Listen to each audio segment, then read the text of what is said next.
اور سب جگہ سے اگر ہار گئے تو مسجد کے امام کو بھائیے، سچ ہے، مسجد کے امام کو بھائیے۔ جو گھر میں سینڈل کھاتے ہیں وہ بھی مسجد کے امام کے پیچھے پڑتے ہیں۔ ہم کہتے ہیں امام کے پیچھے رہیے، پیچھے مت پڑیے۔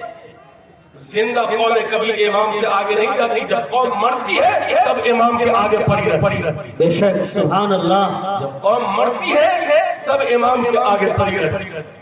بے شک، اس لیے زندہ قوم کو امام کے پیچھے نہیں پڑنا۔ تو ہماری قوت، ہماری طاقت کا چیلنج کا سامنا کس کو ہے؟ اپنے لوگوں کا۔ لیکن ہمیں کا کوئی اگر بس اسٹینڈ ہوتا ہے، ریلوے اسٹیشن پر ہوتا ہے، تو اس طرح کھڑا رہتا ہے ٹاپر کی طرح، معلوم ہوتا ہے سات خاندان مر گیا۔ اچھا یہ صورت ہے۔ اے لوگ اپنے لوگوں کے سامنے صبر کی قوت کو آگے رکھو، شکر کی قوت کو آگے